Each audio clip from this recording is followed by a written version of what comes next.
to Simpler. We are three pastors, husbands, and fathers on a journey to make life simpler by holding Jesus as the core for every belief and practice.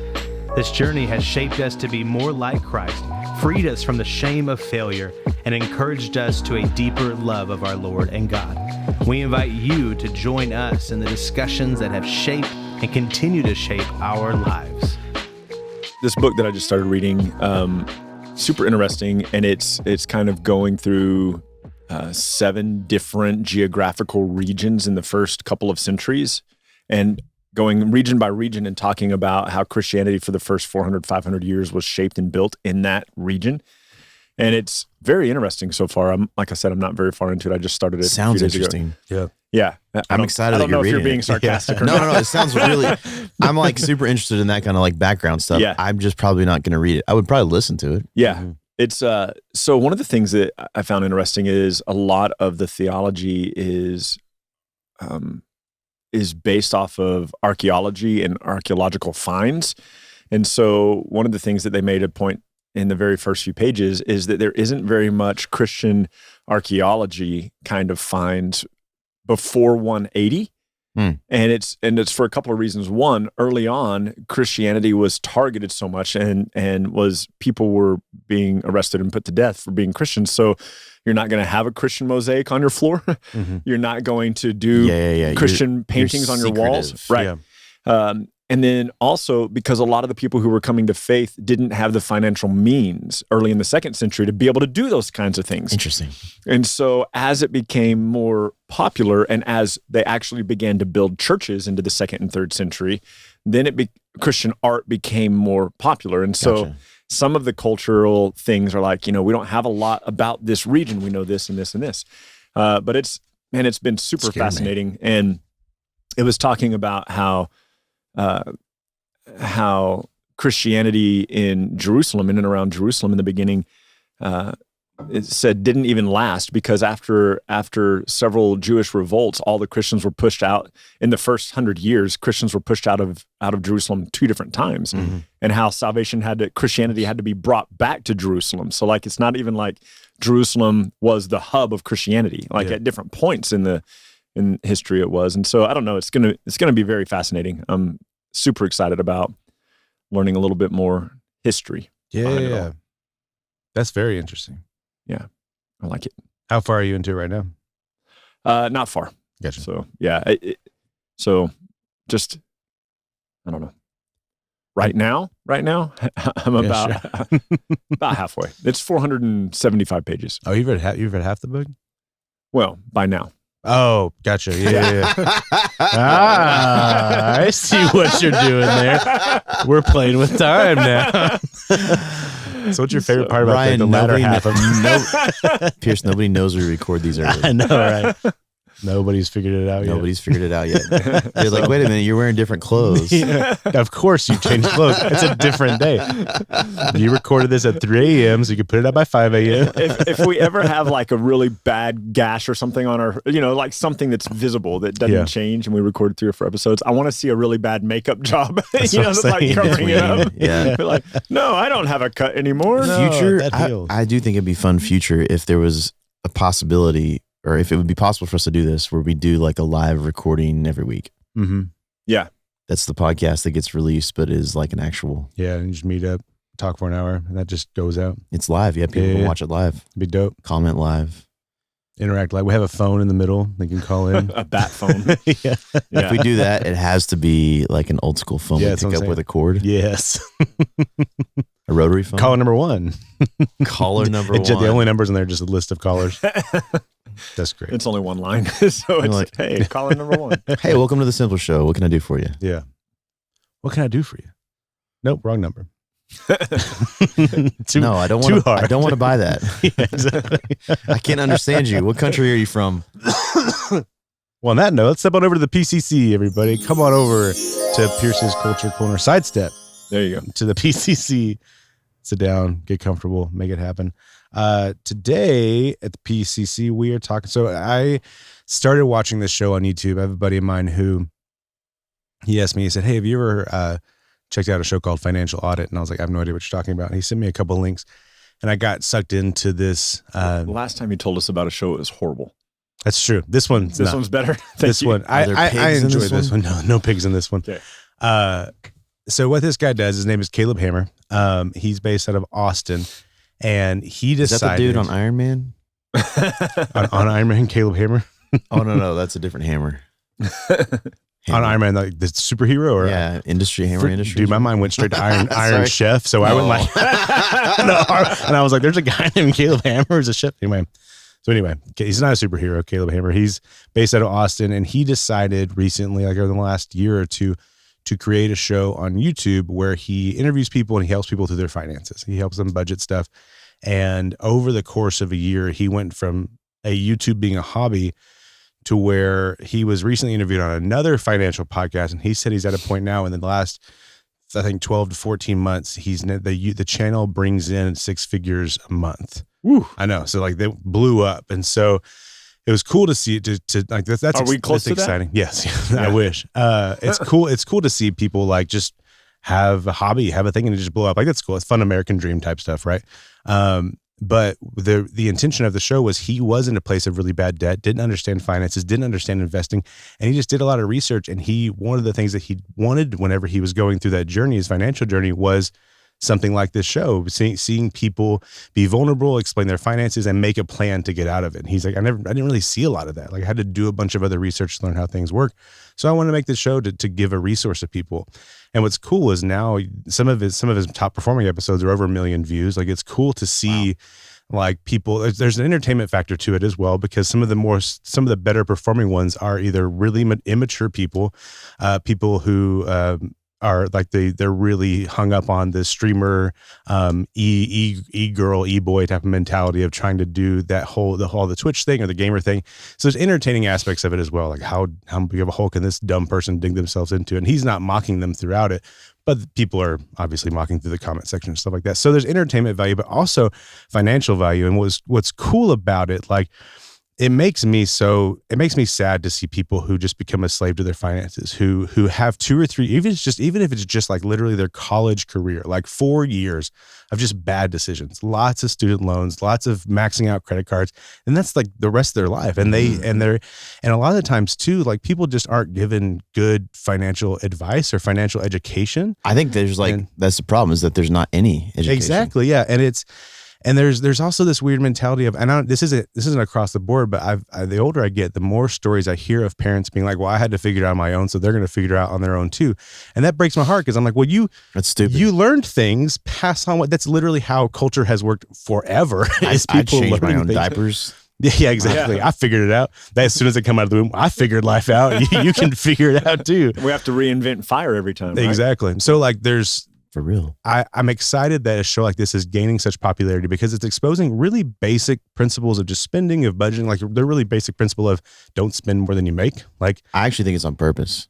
That people I have a feeling that the education system was built to not teach people financial, like to make them fall into the system. Call me conspiracy theory. Cammy calls me crunchy now, because I'm realizing how much of the stuff that is in our world is like fabricated on purpose. But I really do think that like it seems like there is a push from these giant financial institutions to control everything. I mean, exemplified by some hard truths, like BlackRock and Vanguard, I think, own a ridiculous amount of real estate in the U.S. right now, of like residential real estate.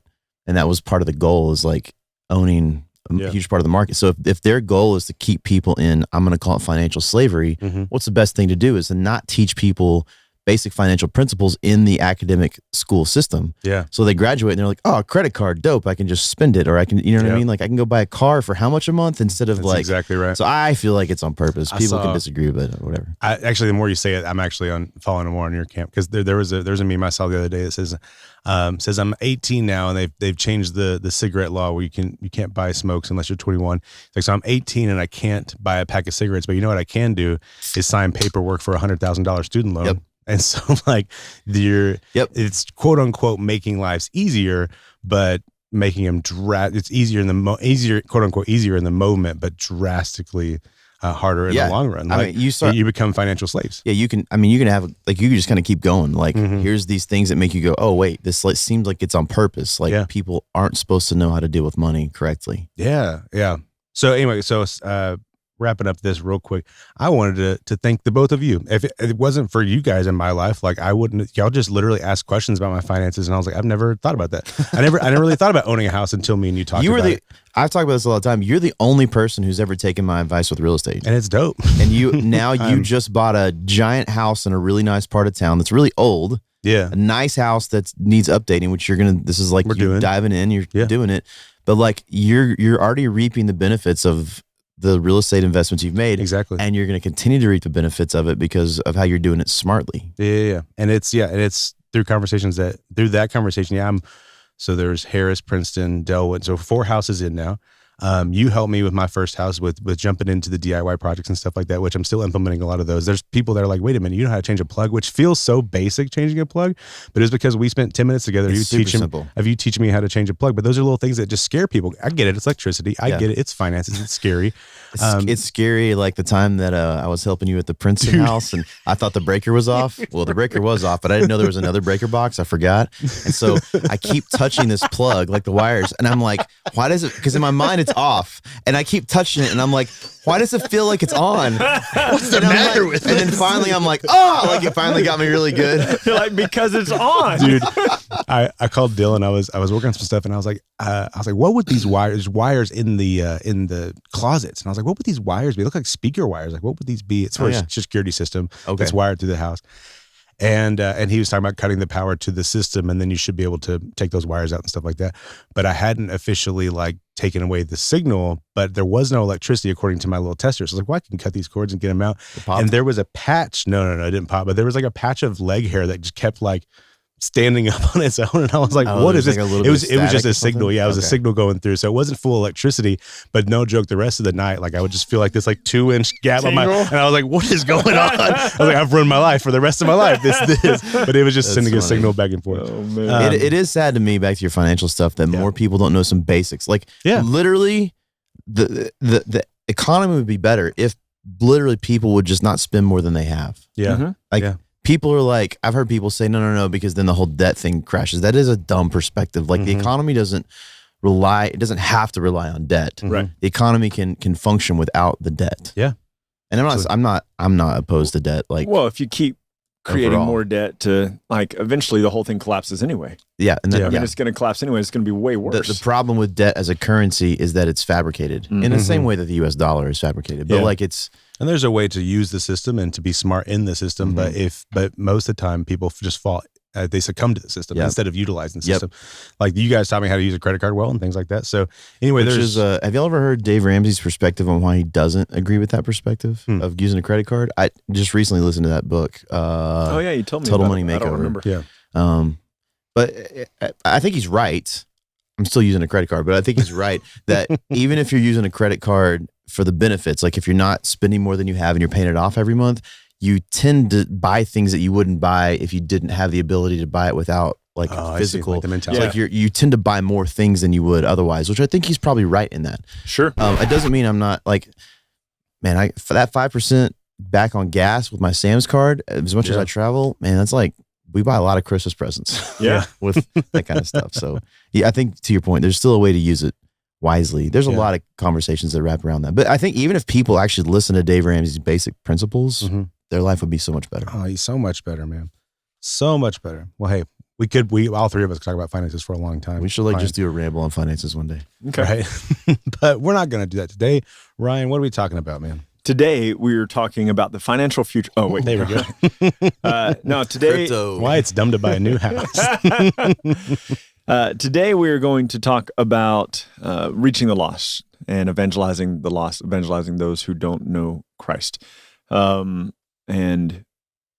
kind of some practical how-tos and what is the main point of it? Why do we do it? But Ryan, isn't evangelism just about making this world a better place? Well, actually, Pierce, no. There are, I think, a lot of people. Micah brought this up in our pre-podcast visit and said, like if if Donald Trump or if this famous person or that famous person was just a very bold, outspoken Christian, think of all the impact it could make. And I think a lot of times people have reduced Christianity wrongly to social justice or just kind of a moral aptitude, like people are just better people or nicer people or whatever. And that's not the goal of Christianity. Of course, the goal of Christianity is Christ. But it's interesting to me, and I've seen several things online and I've had several different conversations lately. It's interesting to me how often it seems that the evangelical model is about shaping someone's behavior. Mm-hmm. So a couple of things that looking back on in my childhood. Yeah. Real quick. What do you mean by evangelical? Because I have a feeling you're using that word different than what it actually means. Okay. So what did I say? Evangelical. I know, but what did I say? That evangelical perspective usually is like reducing like a moral perspective. Yeah. So the historical viewpoint of evangelicals are people who the gospel is like centered for them. Yes. So the modern though, kind of what people are calling the evangelical church or whatever. It's usually just the lefties who are calling the you know what I mean? Like, okay. It's so like so what do we call it? I don't think we should use that term unless we are for sure exactly how we're going to use it. So like you could say like modern church. Yeah. Or like. So I would. Yeah, that's fine. So modern church, I think, is a lot about social justice or moralism or whatever. Not and modern church with an asterisk next to it because I don't think it's actually the church. I don't think it's actually the believers. But there are two things that stand out to me in my growing up years, probably up through 20, that had a big impact on me. And at the time, I thought, man, this is really good. Looking back, I think, man, that was really stupid. And one of the things that we did at a camp, there was a time that our church went to its own camp. We had our own camp. We were a fairly large church. I was going to say it must be a rich church. No, I mean, it was not. No, I mean, it was something like, I don't know. It wasn't a big deal. We had like 120 kids, but it was. We decided one summer to not go to another camp. Oh, to put on our own camp, right? And so one of the things that they really wanted us to learn that year, I think I was a junior in high school. They wanted us to learn what it meant to share the gospel, to evangelize, and they had adult sponsors scattered throughout the campground, and we had teams of about 8 to 10 people. Was it that game where you get persecuted and? No, we didn't get persecuted, but we had different people wandering around the campsite that we had to, as we bumped into, had to evangelize. Mm-hmm. And I'll never forget this one lady. She was saying, "Man, I'm just so hungry. Do you guys have anything to eat?" And none of us had anything to eat. And so we evangelized. She didn't listen. She didn't put her faith in Jesus. And at the end of the day, they bring each group up and each of the leaders that we witnessed to evaluate how we did. And this lady gets up and said, "Look, you didn't give me anything to eat, so I wasn't going to listen to your message. If you had given me something to eat, then I would have listened to your message." And it was probably one of the first times I heard somebody say something along the lines of, they don't care how much you know until they know how much you care, which I hate. I think but anyway, so all I took away from that was I can't share the gospel with somebody until I meet their immediate needs, which was the lesson they tried to give us. Yeah. You have to meet this person's needs of today before you can meet their needs of eternity. But I believed that for a while, for probably a decade. That's how I felt. I was like, oh yeah, you got to do that. The other thing was in college, and I mentioned this recently in a sermon, but the other thing is in college, we would go to the clubs. I lived in Lubbock, went to Texas Tech, and we would go to the clubs on Thursday nights. Clip that one, Pierce? When I was in college, we would go to the clubs and just have a picture of Ryan like dancing. And we would stand outside these bars and stuff at like 2 a.m. so that when people were coming out drunk or on their way home with a one-night stand, we would try to, because those are the best people to witness to. Yeah, so we would try to witness to them and invite them to church and tell them about Jesus or whatever. And man, it made so much sense to me at the time. Like it felt like, hey, look how good we are. We go to the clubs to witness to people about Jesus. You probably would have had a bigger impact by going to Whataburger and sitting there and just talking to people that came in at 2 a.m. Yeah, probably so. And so that's where they go after. Yeah. One of the things that everybody would say back then is that Jesus would minister to the prostitutes, About 5 years after that, I was like, man, that was such a dumb thing. And when people would say to me, well, Jesus witnessed to the prostitutes, I said, yes, but never while they were at work. Like he didn't bust up into the brothel and be like, "Excuse me, have I told you about myself? Have I told you about me?" and so there's all these things. I think, and I'm throwing all this information out there, and then I want you guys to kind of go on it. But like, we take mission trips and we do these backyard Bible clubs or vacation Bible schools, or we help build a church or whatever, which aren't necessarily bad things.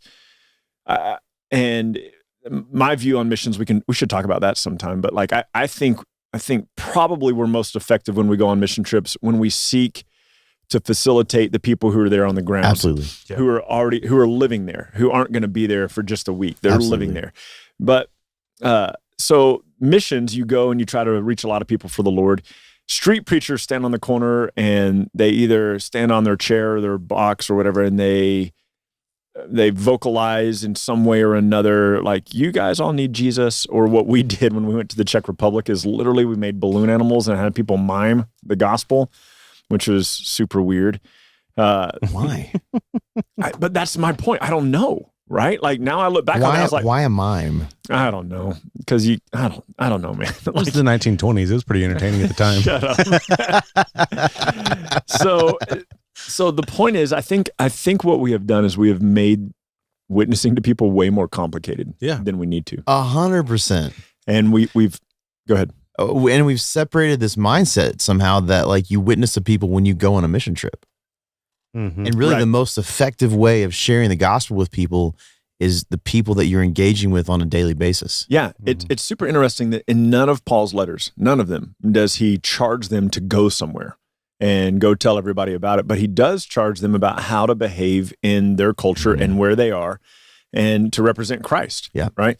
And so I think what we do is, I was talking to somebody not very long ago, and I don't know, man. I grew up in a fundamentalist Baptist church until I was 8 or 9, something like that, maybe 9 or 10. But it was all about behavior modification instead of about Christianity. Yeah. So when we would approach a non-Christian, we would say stuff like, "Hey, you need to quit sleeping with your boyfriend or your girlfriend, or you need to quit drinking, or you need to quit partying." Like, this is literally what I was taught, how I was taught to evangelize my fellow high school students. Quit having sex with your boyfriend or your girlfriend because you're a sinner and, whatever. But like, instead of showing people Jesus, like giving people the gospel, showing people who Christ is, declaring Christ as God to them, declaring that Christ is the means for life and salvation and righteousness.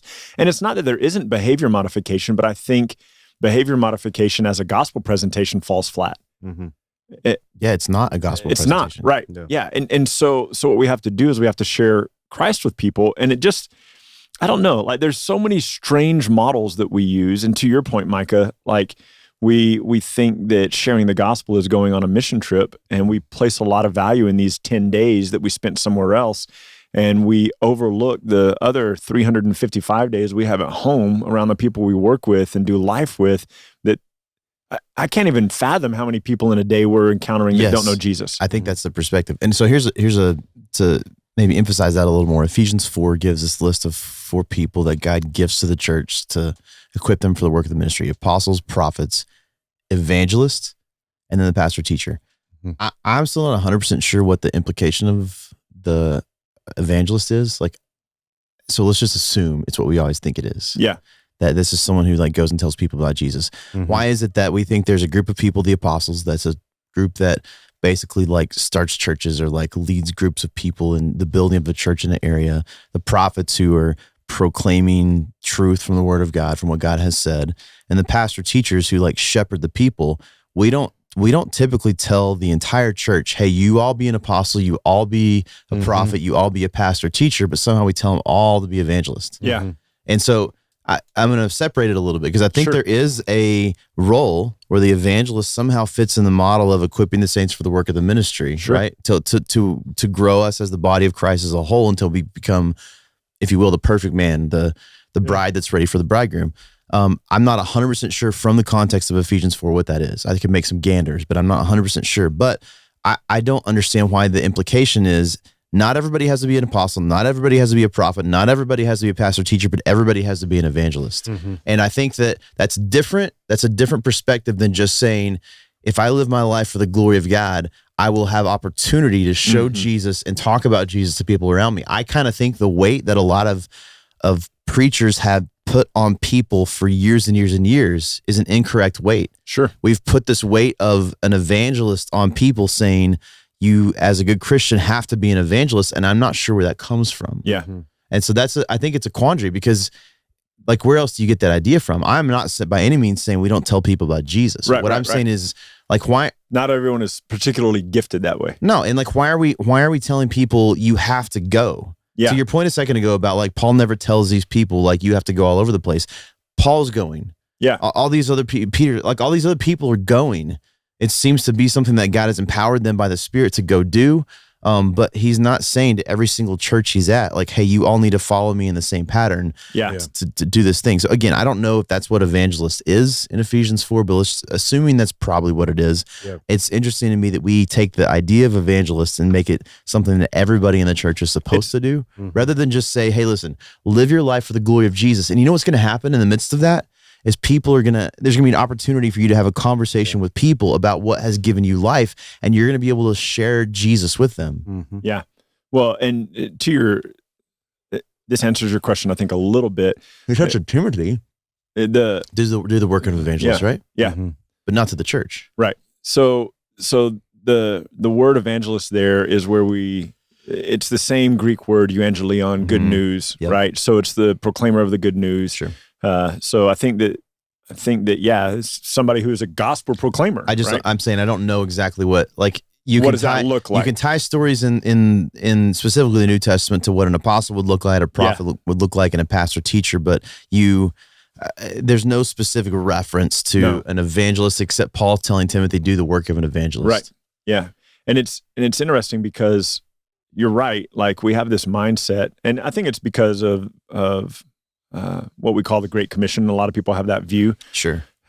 We've done a podcast about that. You should go back and listen to it. Not you, Micah, but maybe. Yeah, maybe. I think I did listen to that one. But, but it's one of these things that we get so caught up in people's sin. Here's one of my biggest problems with people who are trying to share the gospel with the lost, and they come at them addressing first a specific sin in the person. It isn't a specific sin that has separated you from God. Sure. Yeah. And so the fact that this person's sleeping with their boyfriend or their girlfriend, or the fact that this person is dishonoring the Lord in their sexual relationships, their whatever, like, however you might think that they're dishonoring Jesus, that's not the thing that's ultimately condemned them to hell. You know, through Adam, sin entered the world, and death spread to all men because all men have sinned. Mankind is sinful. Mankind, apart from Christ, are enemies of God. We are by nature children of wrath, objects of God's wrath. This is who we are apart from Christ. And so to come to somebody and I think it sets up when we have the opportunity to share Christ with somebody and we begin by addressing their sin, I think it confuses the gospel for the person we're speaking to. Yeah. Because we're saying, look, you need to quit having sex with your boyfriend or girlfriend outside of marriage. And then we attach the gospel to that. Here's Jesus to save you. You're talking about specific sins. Rather than sin our in general. State. Right. Yes. So when you're by no means saying we don't talk about sin in the gospel. No. I'm talking about individuals where we're trying to correct that behavior, yes. a specific sin. Because then what we've just done is we've just tied their behavior with the gospel. Yeah. And now they're going, okay, well, I've corrected my behavior, ergo I must be a Christian, or I must be doing the right thing. And now that person is going to move forward thinking that their Christianity is based on their behavior modification rather than their faith in Jesus. Yeah. So when we share the gospel with somebody who we perceive their specific sin, and we try to address the specific sin rather than the fact that all people apart from Christ are sinful, like it's the goal of the gospel isn't to address a specific sin. The goal of the gospel is to address sin. Yes. And death. And to say to the person, look, you're not guilty before God because you sleep with your boyfriend or your girlfriend. You're guilty before God because you have denied Christ. Like, maybe we could say the goal of the gospel, you mean in conversation, right? The goal of the gospel conversation is to make people realize that sin has been dealt with. Yeah. Like, instead of, because I think that's where we don't think of it correctly. Like, we're trying to point to someone.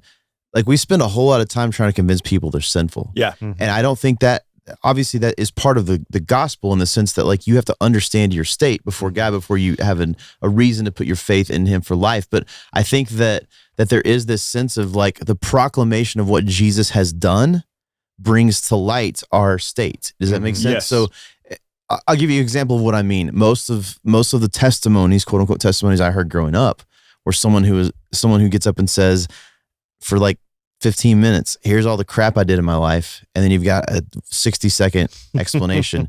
But man, I put my faith in Jesus. My life is so much better now. That's what I mean. Yeah. I think that's how we tend to talk about the gospel. And we've made It's it like, a moral kind of thing. yes. So instead of that, the goal, I think, would be to help people recognize that God has dealt with sin. So Yes. 15 minutes of, man, here's the beauty of what God has done for us through Jesus Christ. Here's what Jesus conquered. He conquered sin and death. Through his death and his resurrection, our hope can rest in him by putting faith in him where we're given new life. We say that, and what you say in that moment is, listen, our state, in the midst of that conversation, our state is that every single one of us were born separated from God because of our sin, not because of what we've done, but because of our sin, because we're children of Adam, according to Romans 5. And so you have the 60-second sin in the 15-minute conversation about what Jesus has done, because if not, then the gospel presented is actually a gospel about us and not a gospel about Jesus. Yeah, and the gospel comes in as a solution for an immoral world rather than coming in as a revelation of God. And my question to someone who is stuck on that is, why do you care? Why do you care about the morality of the world? Yeah. Like, man. that's what I mean. I Is like, can hear the answers, but why, it's stupid. well, bring them. Like, I want to know. Like, why is it such a big deal to you that the world is so immoral? Yeah. Give me a Jesus answer and not a you answer. That's the thing, right? It's a wrong perspective of sin. When we believe that a specific sin has separated us from God, rather than through Adam sin entered the world and therefore all became sinful, like, it's an identity, and the gospel isn't a change of morality. The gospel is a change of identity. It's brand new. You're a new self. And so when we present the gospel as a solution for immoral practice, then we've diluted the gospel. For one, we've made it like weak and powerless. It's not the gospel. Yeah, I don't think it's diluted. I think it's different. It's not. Yeah, it's a different false gospel. Paul says to hell with those people. Yeah, and preach that. Yeah, and so it's one of these things that, like, we have to be concerned. We have to be concerned and think biblically. To your point of the testimony thing, Micah, I remember, it's funny because I heard a guy recently speak on this and I loved it. He said, for all of you people who are saying, man, I don't have a good testimony because I grew up in a Christian home and my parents loved me and they showed me the things of Jesus. He goes, I want you to rethink that. He goes, what a beautiful testimony that is. Yeah. And he said, because the legacy of Christ is being handed down from generation to generation. And like, what a beautiful story that is. Yeah. He goes, we've been tricked into believing that all of our waywardness makes the testimony beautiful. And it's not our waywardness that makes the testimony beautiful. It's the beauty of Christ that makes the gospel beautiful. Yes. So I think of it like this. In Joshua chapter 4, Joshua has taken over leadership of the people. Moses has died. And this is the end of their 40 years. They're about to go into the promised land. And as the people walk in, the priest bearing the Ark of the Covenant step into the Jordan, the water begins to stop and pile up. And God tells Joshua, take 12 stones in the midst of the Jordan and set them up tonight at the place where you camp. They'll camp at Gilgal that night, and Gilgal will become a high place for the people for years to come. But he says, take 12 stones out of the middle of the Jordan and take them to where you're going to camp tonight and set them up as a memorial of what God has done.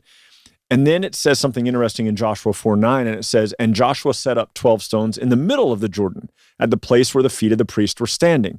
So then he comes out and the priests come out and the water returns to flood stage, and it says those stones are there in the river to this day. And then he takes the 12 stones and goes to Gilgal, and they build a camp that night. And down in verses 20 and 21, they build a monument there. There are two monuments built that day. One that is not a testimony of what God has done, and one that is a testimony of what God has done. And what's super interesting is the imagery that's used for us in Romans 6 says that those who have been baptized into Christ, those who have been buried in Christ with baptism, been raised to walk in newness of life. And I contend that those two monuments are the old man and the new man. The old man buried in Christ, which is not a memorial to anybody of what God has done, and the new man, which is the memorial of what God has done. And when we make the gospel about who we were without Christ, when we're sharing our testimony with someone and we're expressing to them how bad we were without Christ, all we're trying to do is correct their behavior. Mm-hmm. We are presenting to them a moral case. When we bear the testimony of, look who God is and look what he's done, now we are inviting them to something that has ramifications for eternity. Mm-hmm. Absolutely. The sin is not the point. No. And so many people make it the point. I'll say this though too. Like I look back, it is amazing how awkward I still feel when I look back on that 17-year-old boy trying so hard to win my Sunday school teacher to the Lord, but she's sitting there going, if you had just given me an apple, Ryan, I would have believed. And I'm thinking like now as a 48-year-old guy, I'm like, biblically, that's not even remotely true. There were plenty of people that God gave everything to and they disbelieved, you know? And so it's this interesting mindset. Like, there isn't anything, and I'm not saying you don't ever meet people's needs. I'm not saying you don't ever seek to. Oh, absolutely not. Yeah, I mean, like none of us would say that. Like, right. we wouldn't. If we're somewhere and someone's hungry, yeah, you feed them. We wouldn't go. Yeah, I mean, someone I guess could point to Peter with the dude on the steps. Yeah, and be like, but Peter didn't have anything to right, offer. Yeah, right, and that's the point. Is like he gave him something. That's exactly the point because. Yeah. And I wish I had been smart enough at 17 to bring up John 3 and say, look, Peter and John did not have food or gold or silver to give to this man. They said, we have something better to give you. You should have touched her ankle and been like, because she's probably old, and been like, your plantar fasciitis is gone. but you know what I mean? Like my Sunday school teachers were trying to make a good point, but it wasn't a biblical point. It's because, it's usually because people are taught a perspective of the gospel that's not Jesus centered. It is moral centered. So think about it this way: like if you preach the gospel as the whole point is to be rid of sin, rather than the point being finding new life in Christ, then you're probably going to live that way post faith in Jesus, where your entire life is about sin avoidance rather than the life that's in Christ. Yeah, that's what I was trying to say earlier. Yeah, that it's just, if you present the gospel falsely and you make it about a behavior modification, then that's what your whole so-called Christian life will be about. I'm going to get a bunch of crap for this. I am actually beginning to wonder more and more. I said this really bad to a friend of mine, Gary, recently. I said, I think there's less and less people that are believers in the church. That's not what I meant. What I meant was I'm recognizing that my perspective was that there are more believers, and I'm recognizing I was wrong. I think there's less believers in churches than I thought there were. Yeah. And I think a lot of it is because people have believed a false gospel. Yeah. I'm not talking about like a prosperity gospel. Even. What I'm talking about is a gospel that focuses on you being rid of sin and then you continuing to stay away from sin. Yeah. If the goal of the gospel isn't Jesus, it's not the gospel. Yeah. Mm-hmm. Yeah. I think back to Evangelism Explosion and taking that as a course when I was in. Do you still have those pins? I do. Yeah. There you go, man. But I was thinking about Evangelism Explosion and being in 7th grade or 8th grade and taking that class with the pastor's daughter. We were the only 2 youth who signed up for it because it took the place of Wednesday night youth. So I cannot for the life of me remember the lady who taught us. She was awesome. She was super sweet, loved Jesus. Very formative for me in my faith. I cannot remember her, but youth would happen regularly on Wednesday nights. And then she and the pastor's daughter and I would meet in the little tiny church library office. It was very small. And we would sit there and go through our book, and then we would go and we would witness to friends of ours from school, or we'd go witness to apartment complexes, and we'd put it to practice. And it was amazing. Like, it taught me to be more bold in my faith. Unfortunately, the gospel presentation, it was almost always like a bait and switch a little bit. Like, let me build up this story for you. Hey, how do you like that story? Okay, now here, let me tell you about Jesus. Yeah. Instead of it just like, I'll tell you this, I really struggle now with the idea of Christian food pantries that will say, we're only going to feed you if you listen to the preacher first. Mm-hmm. Like, I have a hard time with that personally. I can't say if it's right or wrong. I can think of some scenarios I've seen that it works. Yeah. It's because most of the ones I've seen are homeless shelters, or not shelters, but like some kind of ministry to the homeless. Mm-hmm. And it is the one I saw in Shreveport, which was a pretty great, I thought, idea, is like people could gain credit at the little place to do things like you have credit to do your laundry, you have credit to do like get food and things. So, but they would get credit by going to these classes. Oh, cool. And so it was a economic system, market, if you will, built for getting them in, knowing that culturally, that is not going to tend to be the case for them. They're just going to take and go. So I think maybe a better way to say it is we should be contextualized. So you might be in an environment where where in a culture, because your struggle with it is also just from what you're used to in this culture. My experience. Right. Yeah. So it could be different somewhere else in the world Sure. where that might be a necessity culturally. Sure. You know what I mean? To get Sure. people to listen. So I think the idea is contextualize into your culture, which I think is what Paul did. Yeah. Where Yeah, did he go when he visited new cities? synagogue. He went to the Jewish synagogue first Yeah. because that's his people. So he's contextualizing there first, Yeah. and then he kind of spreads out seemingly to the rest of the culture. Where he sometimes goes to Mars Hill, and so like there's this sense of contextualizing into the culture that we forget about. Like, and from the positive perspective, so many people have already contextualized into their culture. You are already parents. You are already part of a sports team that your kids are playing on. Yeah. Kids, you're already at school. Like you're already in these environments where You you're don't have to go into a foreign environment and train yourself. No, Yeah. and you are.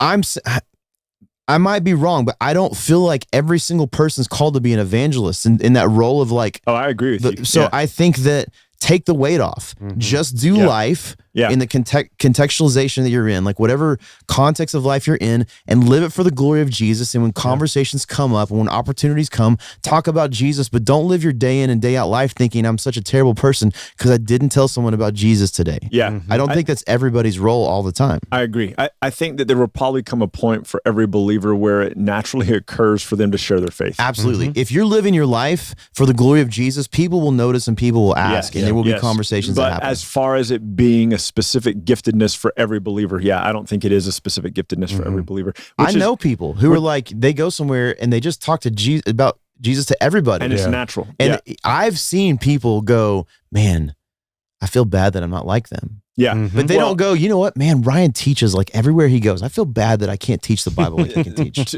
I was about to make a similar point. I am not a natural evangelist. It is hard for me to just, I don't know, share the gospel with somebody. Like I had a friend in college and you knew you didn't want to go to Walmart with her because not because you were embarrassed by her. She was incredibly impressive. It took a long time. But you knew that she was like, hey, I'm just going to run in and get some milk and then we'll go. And you're like, well, that's not going to happen. because next thing you know, she's there on the dairy aisle on the floor with somebody holding them while they're crying and she's leading them to the Lord. It was amazing. Can we get a picture? Like, it was amazing. That's awesome. Like, that's just who she was. And that's super cool. I haven't seen her in 23 years. I had this vision of this like in Walmart, and this lady's like, I imagine that she's still that way. Like, listen, if you ever go to the shoe, I remember one story specifically. She was looking for some cheap flip flops for something at Walmart. She's standing there, and a lady next to her, she goes, can I just ask you, do you like these sandals or these sandals better? She goes, I'm just trying to get some. And I forget if it was for her or her daughter or whatever. And my friend was like, well, I like these sandals better. And then within 30 seconds was like, so about Jesus. And like this lady's sitting here repenting and coming to faith, getting flip-flops, you know, and she's just gifted that way. Yeah. I'm not. I do land more towards teacher. There's no more towards. That's exactly what it is. I love when people go, what do you think the Bible means here? Help me understand. Like, golly, all day long, I want to do that. Like, people will apologize to me and say, man, I'm sorry to ask you another question. I'm like, oh my gosh, no, please ask me all the questions, you know? And so, but it doesn't mean that there won't ever be a time for me to share my faith. And so I've had the opportunity to do that. And I seek to do that. Okay, that's an interest. I just thought about this.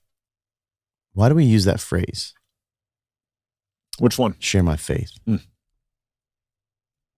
I'm trying to think of a text. Does it come from a text? I don't know. Because I'm wondering if that, I mean, unless it comes from a text, I'm wondering if that potentially is what kills us too, is like, it's our testimony. I'm sharing my faith. I mean, I don't think it's like bad. I'm just thinking like maybe the goal should be for people's perspective to be resting on Jesus. Like, let me talk about what Jesus has done. Even if it's what Jesus has done for me, maybe that's the idea, is like you share your faith is what Jesus has done. But I feel like sharing your faith is usually like, let me tell you about my life story. Yes. Like where I was and then where Instead I came to. Christ. Goes back to what we were saying a moment ago. Like, as somehow, we think somehow the weight of our story gives more benefit to the gospel or more power to the gospel. You know what's clear through the New Testament? The power of the gospel rests in the hands of the Spirit, not in us. It doesn't matter how good my quote unquote story is. The power of the gospel is not in me. It's not in my ability to talk about it. It's not in my ability to like share a good story. Now, I got to be honest. I want to be as clear as I can be on the gospel. Like I think about it a lot when I'm talking about. I had a gospel conversation with a dude this summer, a disc golfer, and it was, I'm not even joking. I knew I had like 30 seconds. Yeah.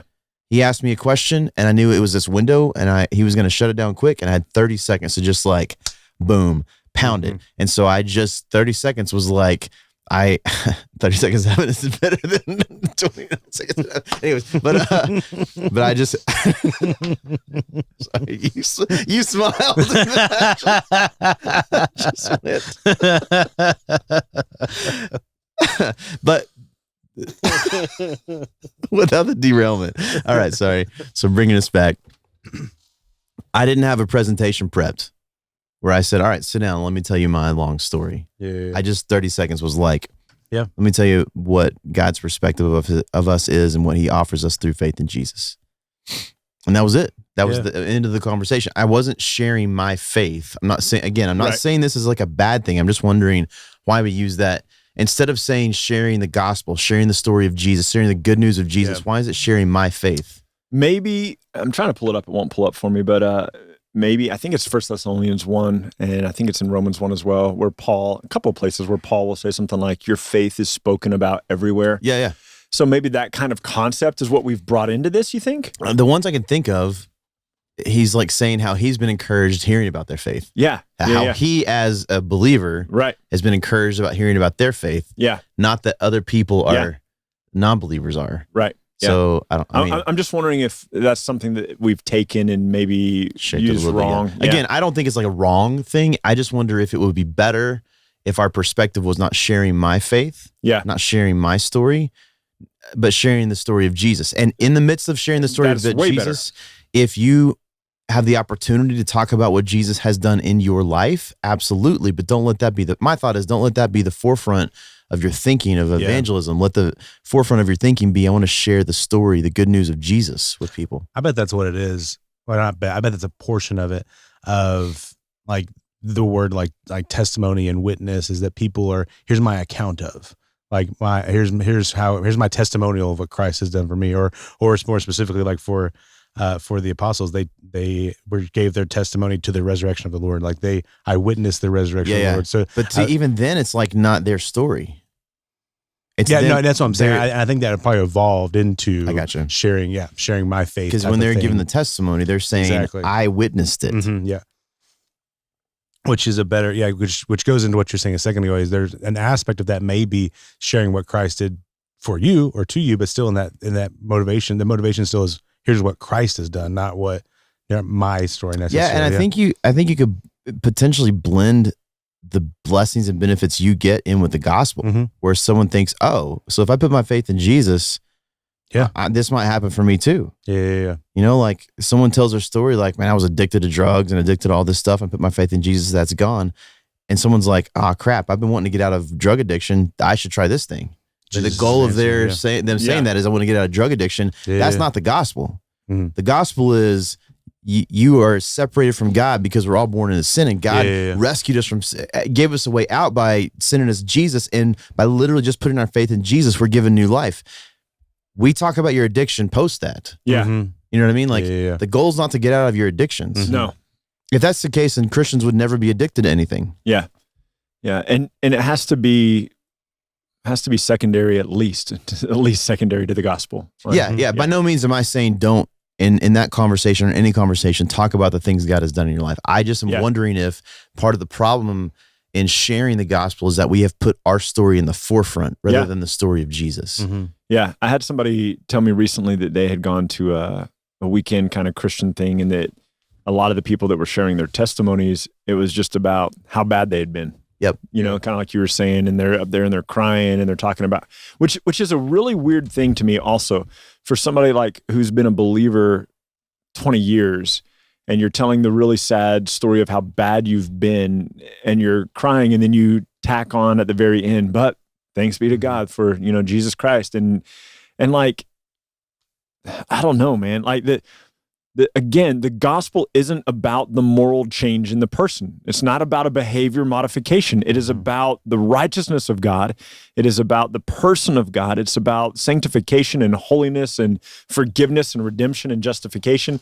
And it's what has been addressed isn't an individual's behavior, but the individual's nature. Absolutely. Absolutely. Which if someone's like, okay, I want to talk about behavior change, then let's talk about it after your nature changes. Yes. And the problem is, if you talk to somebody who is morally good, like I became a Christian at a very early age, but I was a good kid. It did what I was supposed to do, obeyed my mom and dad, made good grades, whatever, right? But like your gospel presentation of, hey, you're not very moral, that's not going to work with me. No, I had Mormon friends growing up. How would I share the gospel with them if it's a behavior modification? Yeah, that's stupid. The gospel doesn't work if it's behavior modification. I mean, what about Southeast Asia or the Middle East or Africa, where there's these like big Muslim populations where they're very immoral? Yes, and like very how do you share the gospel with them if it's a behavior modification? Their idea in Southeast Asia, a lot of places in Southeast Asia, Muslims, is that Christianity are the immoral people. Yeah. So there's no way you could come in as a Christian and say, let me tell you how to be a better person morally. They wouldn't buy it. They'll be like, what? Yeah. Yeah, it's I saw an interview with a guy that was Muslim recently, and he was talking about how Americans are so immoral and that Americans don't take care of their kids well. And he said, you guys let your second graders have cell phones that have access to all sorts of wicked things and all. And he goes, we would never do that. And he's talking from a strictly adherent to the Muslim laws and whatever. And he's like, man, we wouldn't do that. Like we care about our kids more. So you're right. Their perception is we care more about our people and the rules than you guys do. Right. Yeah. How arrogant of us to think that on a moral basis, we're the best. Yeah. Which is stupid because we shouldn't care anyways. Like I'm not saying I know what you mean. Be immoral. I'm just saying like the goal of our life isn't to be moral people. I think that's what keeps a lot of actual believers in slavery, though, is that they are still acting like they live in slavery to sin. Yeah. Absolutely. And they haven't actually recognized that the gospel is freedom from that. Yeah. There's now no condemnation for those in Christ Jesus because you've been set free from the law of sin and death by the law of the Spirit of life. Like, why is that not the basis of our perspective of who we are and how we proclaim the gospel? Like, what if I told someone, okay, let's just say I ran into someone who is in some kind of drug addiction and they're like, man, I just want to be out of this, and they're not a believer. What if my perspective of the gospel to share with them was, listen, what if I told you that God doesn't view you based on your addictions or your not addictions? Yeah. What if I told you that God's view of you is based on whether or not you have new life because you put faith in Jesus Christ? Yeah. What if I told you that God can rescue this, but ultimately what God wants to do is actually give you new life and then watch how he begins to change who you are because you could become a brand new person? Absolutely. That's a better gospel presentation than, man, God can rescue from this situation you're in right now. Well, to help your you behave point, better. It's not a better gospel presentation. It's the gospel. It's actually an actual it's the gospel only gospel. presentation. Because You're right. because the other one isn't. It's not the gospel. Yeah. Which, that needs to be exposed.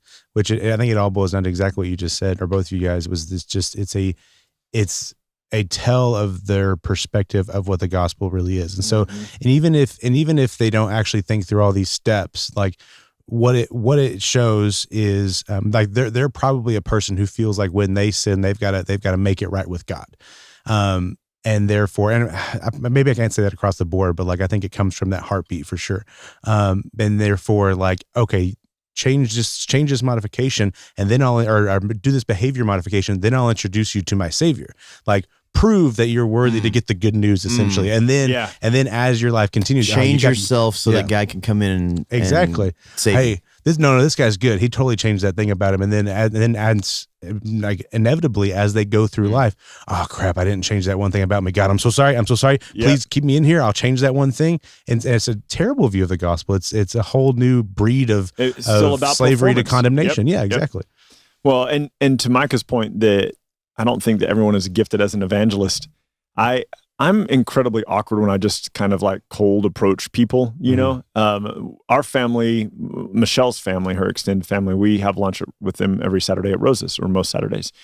And a couple of weeks ago we were at Rose's, And we're all sitting there and they're all talking and stuff. And at a booth, I don't know, 15 feet away is an older woman sitting there by herself. She finishes her lunch. She sits there by herself, pushes her plate away, sitting there by herself, and wipes her eyes a few times and is just kind of like looking through the wall of roses, and just like.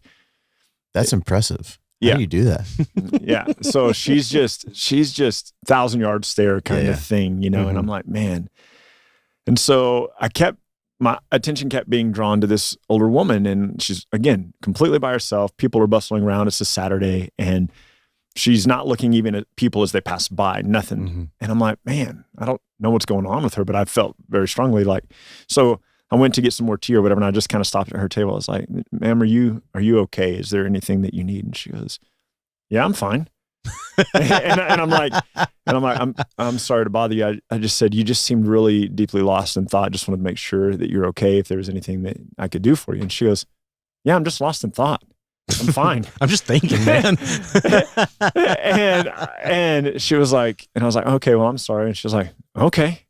And I was like, well, crap, And so I went and I got my tea, and when I came back, she was gone, because I guess she was like, ruined it for her. And she said to me, she goes, sorry I worried you so much. And I was like, I just wanted to make sure you're okay.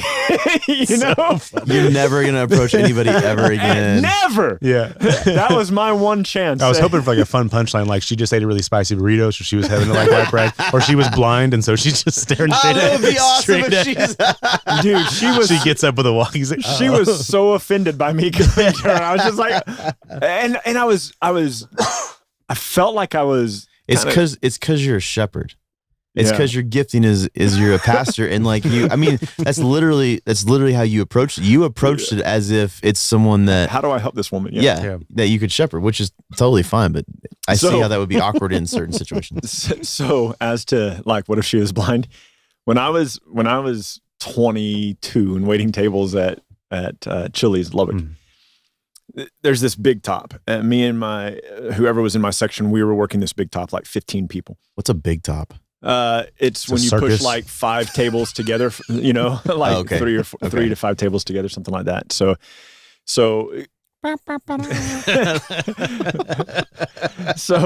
see elephant walking. We were waiting the circus. Everybody's sitting around and they're talking. They're eating their chips and queso, their chips and salsa or whatever. And dinner comes, and me and my coworker put out everybody's food, and everybody like bends over with their like faces basically just 6 inches above their plates, and they're all eating, except for this one lady who's sitting up really proper, and she's eating, and she's bringing her food to her mouth, and I just gotta say, I just went to her and I was like, look, ma'am, I was like, I've been working here for a year, and I have never seen anyone with as impressive posture as you have. And she goes, oh, I have a steel rod in my back from a car wreck I had when I was 16. You butthole. Thanks for reminding me of my misery. I was like, well, that'll do it. Posture's great though. I love that. It's funny to me that like you already have an aversion to those social environments, and it's like you have story after story of how awkward it gets. Like it's like it perpetuates this awkwardness for you. I do not. It's people. Okay, on the flip side, it's funny to me how like the flip of you approaching people. We've been in so many situations where Pierce and I noticed like that people are drawn to you. Like my favorite thing, I don't know if I should say this on the podcast, but I'm about to. So put a long beat. So when we were at Into the Mountain Gods, and Pierce and I were already out of money. So I think we went to get a drink and came back, walked into the casino, and one of the dealers was. You've told this story before, but I don't remember it at all. She was on break, and you were standing between the two tables talking to her about life. And then I look up, and you put your hand on her shoulder, and you start praying for her, like in between the blackjack and the 3-card poker table. You're like doing ministry in this. So, but you just talked to her at the table. She found out that you're a pastor. You guys talked, and then when she was on break right after that, and you just moved away from the table and started talking to her. So on the flip side of you approaching people, there are people who approach you. Sure. I think because of that giftedness. I can't think of a time someone's approached me like that and been like, hey, can you help me through this? That's because you're like upset that you just lost your last $5 at blackjack. I'm like, that old guy just hit on 18 Yeah. 3 times in a row. And I'm like, So belt loops and old guys. That's why I think we could make a long list of those kind of things. instant, yeah. That's why I can't sit at Instant blackjack anger. with you guys, because I don't know the rules like you guys do, and I We'll don't just want get to him to tick you slap off. you. Ryan, stop. He's like, it's like 13 stay. I'm like, you don't know the basic. If they're showing a 12, that's okay. But like, anyways, but I think Lock this into memory. it is funny to me. My guess is you actually probably for a long time felt tension over the evangelism thing. Totally, because I Because you felt like I felt was guilty. supposed to. Yep. Yeah. And that's what I think what I was trying to say earlier is we somehow have given people this perspective of you all have to be gifted evangelists. Yeah. I am not talking about just telling the story of Jesus. I'm talking Right. about functioning in the role of an Ephesians 4 evangelist. Mm-hmm. And I think we've somehow made it everybody think that everybody has to do it. That's you all what- have to go on a mission trip. You all have to go Yeah. you need to tell someone about Jesus every single day. I actually think if you're living your life for the glory of God, Mm-hmm. whatever you do in order to do it all in the name of the Lord Jesus, my guess is that people notice. Yeah. And then even if you're not getting to have the conversation every day, there will be times you get to have the conversation. Absolutely. And maybe things you don't know, like maybe someone has noticed something in you that sparked a conversation with a believer somewhere else because you're living for the glory of God and they saw something. And the Spirit was using that to draw them in. And then you never even knew about it. They had a conversation with someone else and maybe they got saved, in another environment because you literally just lived for the glory of God. How is that not weighty? That's weighty. Yeah, so absolutely. I think take the burden off of everybody trying to be an evangelist. Just live your life for the glory of God and watch how God allows opportunities for the gospel to be proclaimed in your life and then in conversation. I don't understand biblically where someone gets the idea that every single one of us have to be people that are out like in social environments, just from the rooftops proclaiming the gospel. Yeah. Again, because we don't think that that's what the last few verses of Matthew 28 proclaim. And so some people do, but yeah. When I feel like every bit of curriculum that I've seen in regards to like a D-Now weekend or even the camps that we've been a part of, the last day is always, what are you going to do about it? And the what are you going to do about it, they emphasize is evangelism. So like here's a day or two or for a camp, like 4 days of a gospel presentation, a lot of coming down to the altar, coming down to the front or whatever, a lot of those types of conversations, which is dope. Share the gospel all day long. But then the last stage, usually, what are you going to do? And every time I have to rewrite that because what it is here, okay, now you know Jesus, now you have to go tell everybody type of thing. Instead of everything you do in word or deed, do it for the glory of God. Well, like teaching and understanding of now you have new life. And what does that new life mean? Who are you now in Christ? It's not God shook the dirt off you. Now you keep the dirt off and tell everybody about how you got the dirt off. It's rather embrace the new life you have I'm in more Jesus. concerned, like in a high school environment, that none of their other friends notice that they're followers of Jesus. Mm-hmm. Right? Like what if you can have an eloquent presentation of the gospel, but they're like, well, that's bullcrap because everything else in your life looks opposite of that. That's more Exactly. concerning to me than teaching someone like an eloquent presentation of the gospel. What if that person, instead of like learning this eloquent presentation, set their heart on living for the glory of God? Yeah. And then you know what? It should be a 5-minute training session on telling someone how to explain the gospel. Yeah. Here's the gospel. Here's the new life you have. If you get the chance to talk to someone about it, here's what you explain to them. Here's what God has done for us through Jesus. Yeah. And the promise is it's simple. You don't have to do anything. Just put your faith in what God's done for us through Jesus. That's Yeah. it. It's not a big class. Yeah. I don't have to wear pins on my shoulder. And Hey. there are people who are really, really good at those conversations. Yes. Okay, in different contexts. I just had this thought. Like, someone like Josh Scholes could have a really good gospel conversation with someone who's incredibly intelligent. Yeah. That's not going to be me because they're going to be super defensive because I'm going to wreck I'm going to poke holes in every one of their little arguments, and then I'm not able to engage on that. And I'm not smart enough like Josh is to engage on the intellectual level. Put me with an athlete. Yeah. Put me with, there's a lot of environments I'm really good in, but I'm not good in every environment. And I think if a mindset is you got to share Jesus with everybody, it's probably not going to be the best scenario. You know what I mean? Probably. There are people in you guys' world that like I'm not going to be able to go to the concert world. I'm not going to be able to go to the hardcore environment and be like, they're going to be like, what are you wearing? There was one time, There was one time that so our mentality towards playing music and playing metal shows and stuff like that was ministry. Yeah. And so, but a lot of people's perspective of ministry is this type of skewed view of, or a cultural view of evangelism, right? And so, no joke, we had talked to some of the friends that we were bringing, like, hey, our intentionality here, we'll play the show, we entertain it for sure, but we wanted to make connections, build relationships with the goal of the gospel in mind. That's kind of how, just a brief overview.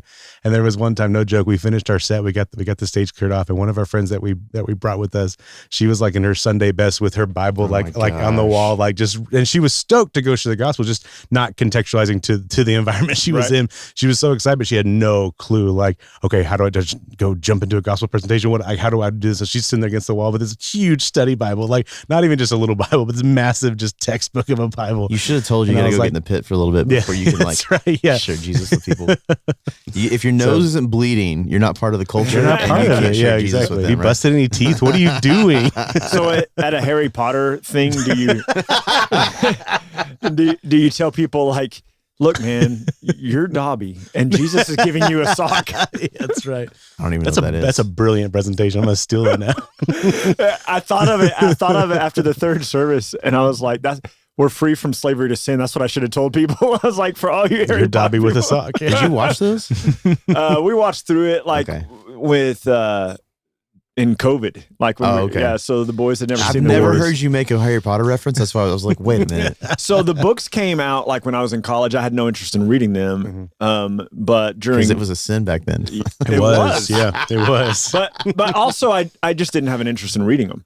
That was probably good because I listened to the first one and it sucked. And so sorry. So during COVID, when we were just shut down and the boys were doing school at home and you couldn't go to any restaurants or whatever, like we did like movie nights almost every night. And so eventually we watched, I think, all the Harry Potter movies. You ran out of movies, you found those, and you're like, oh, what does I heard someone recently called Fort Concho Elementary Hogwarts. That's awesome. Which I did understand that reference because I listened to the first book. There you go. I feel like even if you haven't read the books, Hogwarts should be at least like something you know. Yeah, there's an aspect of it being somewhat permeated into entertainment culture. Yeah. That's what, man, there was somebody who made like a Star Wars reference a few years ago. You have to see a dermatologist because you have Hogwarts. Yeah. There was like a pretty basic 48. Like, I am your father reference. Yeah. And like there's one person in the group was like, I have no idea what you're talking about. And I was like, no, that's like Star Wars. And they were like, oh, I've never seen him. And I was like, yeah, it doesn't matter if you've even seen him. Like, it's been so culturally relevant for the last 50 years. Yeah, like pretty much in every generation. Exactly. Disney's still making Star Wars films, so it's not even just like the old people. Yeah. And I feel like even something that I feel like, we're going to need a bigger boat.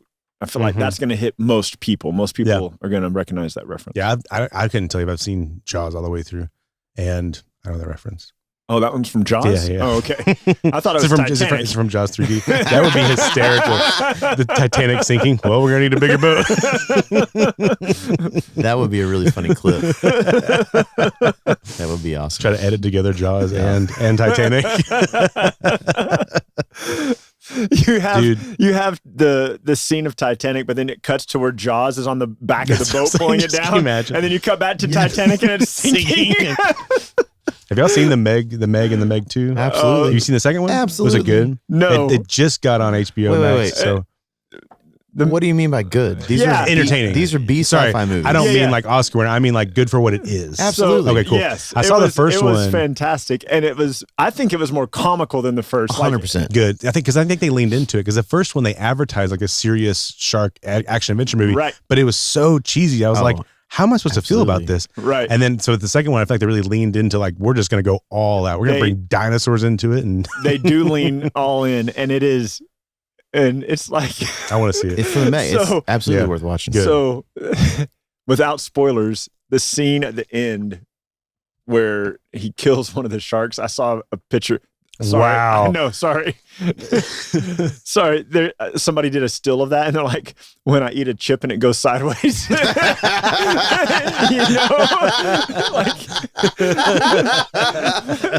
It makes my mouth hurt. I know. 100% worth watching. Oh, yeah. Definitely worth watching. It was We'll watch it again. Even it was just so ridiculous. Okay, can I make a serious point about this just now? Yeah, it's really easy for me to talk about a movie I like. But I have enjoyed it because I enjoyed it. Yeah. Why is it that we approach the gospel differently? Absolutely. And now you're bringing it all back. Yeah, full circle. So like, for real though, like think about that. Why is it we have to we feel like it's a burden for us to talk about Jesus? Why? Because Jesus probably isn't core in our life. Yep. And if he was, then it's like a super easy, fun, easy conversation to have. Where you're just like, man, here's the greatness of what God has done for us through Jesus. Which is a dope, like it's a great shift of perspective. I remember really, there's a group of us in college just striving to implement that change of perspective of like, there was a time where me and a buddy noticed like anytime we'd bring up Jesus, like, oh, I'm excited that the Lord's doing this in our lives, but I've been learning this at Bible study. It was like the group collectively would be like, oh, like we gotta get solemn now because we're talking about Jesus. Like we gotta get really serious. And I was like, no, I mean, it's just part of life. Like we can talk about Jesus, we can talk about what we're going to eat, we can talk about who won the game last night. Like, well, I'm probably not going to talk about that, but we can discuss these things because it's our life. Like, if Christ is core, the language that we use now, I didn't use that in college, but if Christ is core, it's going to come out in life. It's going to come. It's going to come out naturally. Absolutely. Do you have a simpler view for evangelizing? Make it about Jesus and not about us. Like actually talk about the gospel, the good news of what Jesus has done. Don't let your story be in the forefront. Yeah. Within that as well. So we touched on a bunch with that as like a banner. We touched on a bunch in regards to don't make it about behavior modification, make it about Jesus. Don't make it about your pride or your story. Make it about Jesus. And also don't make it about guilt if you're not doing it the way that culture deems you should. Like make it about Jesus. And so if your life's about Jesus, just make it about Jesus. Like you don't have to, this isn't necessarily a gifting or a way that every single person should do life.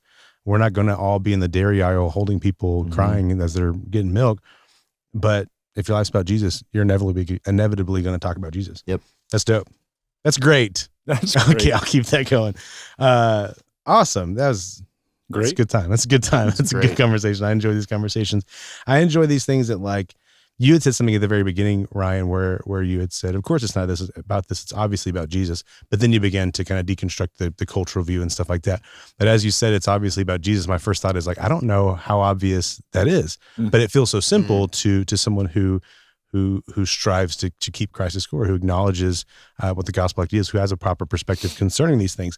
And so as elementary as some of these conversations might feel for those of us who've had these conversations for a long time, I think they're conversations, which is the thrust of the show, that are so necessary, because if we really don't just touch the surface, but really get deep for a lot of people's perspective, it's not as obviously about Jesus, it seems.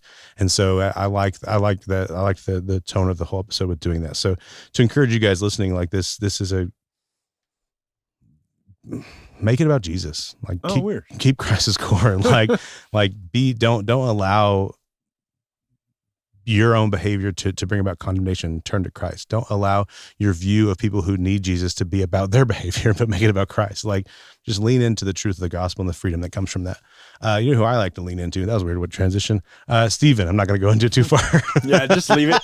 Keep going. I'm interested now. We're at the on my shoulder. That's right. I had this idea. If there's a royalties, I would just play that song right there. The Lady and the Tramp. Remember that old cartoon? They're sucking the spaghetti together. Just gonna lean in towards each other. Yeah, lean into it, man. Have you not seen the LGBTQ of that? No. Apparently, both dogs were female. That the actual dogs that they based the cartoon drawings on, and they're like, "Oh, good, it's a lesbian love scene."